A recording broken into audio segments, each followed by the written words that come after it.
Hi and Assalamualaikum everyone. So I would like to introduce a case of apraxia in adults involving a 37-year-old right-handed male who had a cerebrovascular accident, which is commonly known as a stroke. So a little bit background about the patient is that he had a university education and worked as a public officer before his stroke. So in his medical history indicated a past occurrence of arrhythmia which didn't require specialized treatment in the cardiology department. So what is arrhythmia? So arrhythmia is the problem with the rate or rhythm of the heartbeat, which means that your heartbeat could beat faster or slower in a normal circumstances.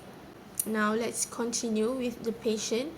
So the patient then experienced a right hemiplegia, which is paralyzed to arm and leg on one side of the body.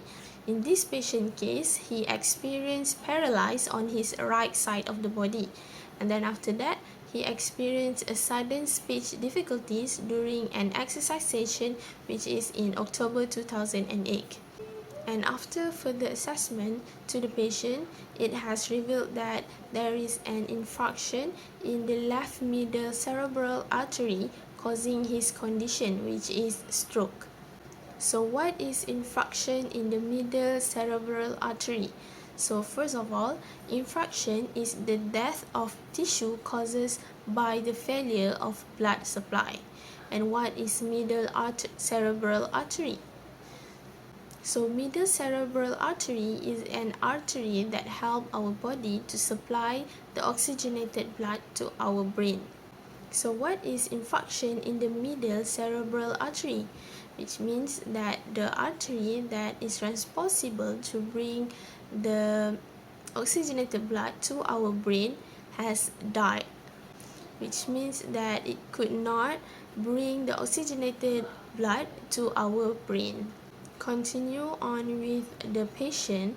In the initial week after the stroke, the patient experienced drooling from the right side of his mouth, which actually improved over time. After that, a neurological examination done to him showed that he actually remained lucid and conscious during the examination. Other than neurological examination, he also underwent an assessment to see his muscle strength.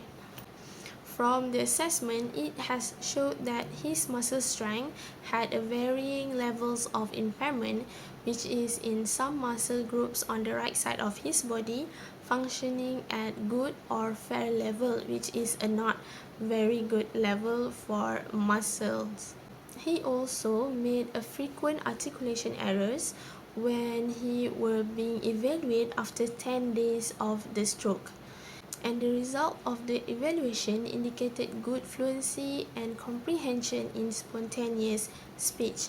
However, there were difficulties with articulation and some errors in repeating phrases. He also underwent an oral function evaluation and articulation test, and the assessment showed normal oral function with no buccofacial apraxia. So what is buccofacial apraxia? So buccofacial apraxia is actually a condition that affecting the ability to coordinate facial and mouth movement for speech. Furthermore, in speech movement evaluation has revealed that the patient have a difficulties in articulating specific phonemes and syllables. The patient exhibited phonemic periphasia, wherein he substituted one phoneme for another.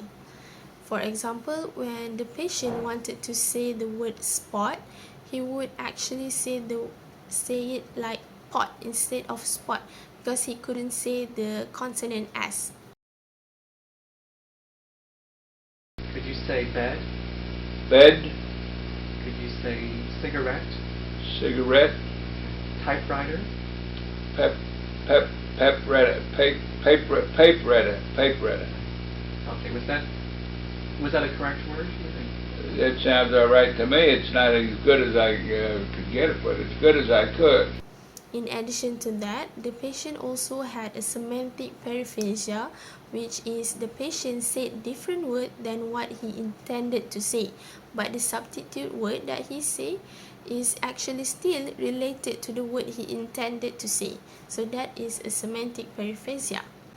Therefore, in summary, the patient's case was characterized by post-stroke speech and motor difficulties.